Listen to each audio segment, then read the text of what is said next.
Hi there, my name's Craig Taylor. I'm a Solutions Architect for HT2 Learning, and I'm posting this video reflection upon the completion of the Getting Started level, the introductory level, in a MOOC that I'm facilitating entitled E-Learning, Beyond the Next Button.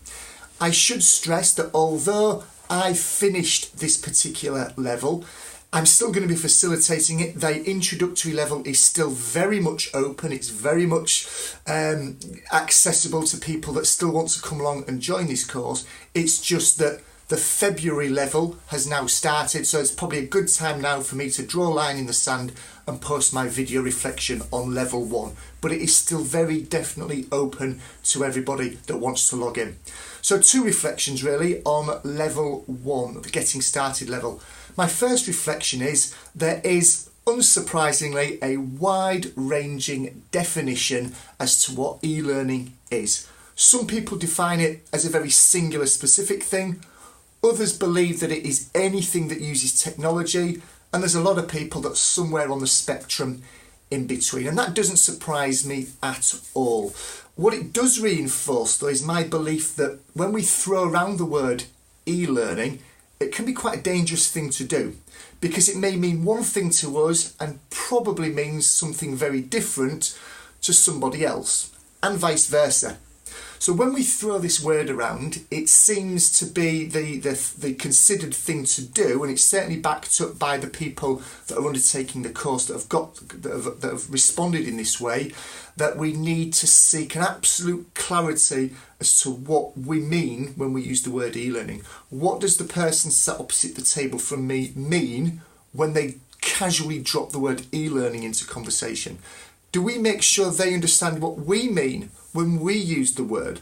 So that's one of the reflections that I've taken away. It's not a reflection as such really, it's more a confirmation that this word e-learning can be a dangerous word, and we can quite simply make it safe or safer by seeking clarity around the definition.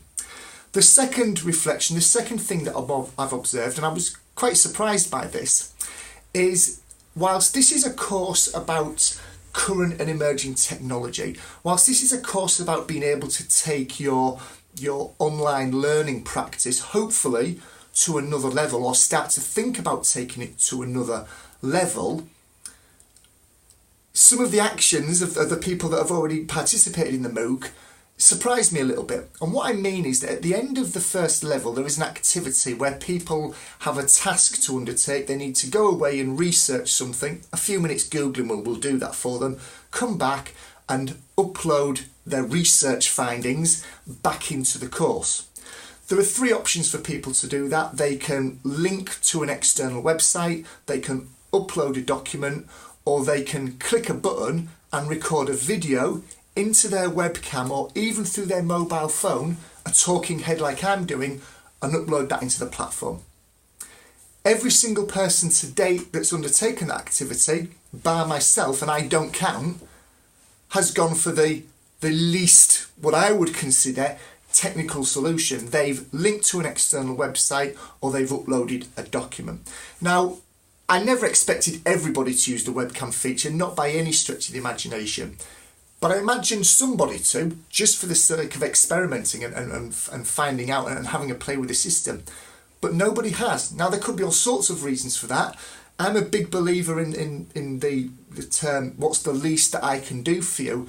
And maybe a talking head video is an over-engineered solution. And I'll completely buy into that. Maybe that's not needed, in which case I buy into that. But it just surprised me that so many people have defaulted to the least technical solution, and yet this course is all about thinking about expanding and stepping up people's use of technology for people development activities. So it was just an interesting reflection from my part about making assumptions as to the type of people that would be on the course and the type of avenue that they might select to participate in the course. An interesting lesson learnt there, Craig. Anyway, that's the end of the Getting Started reflective video.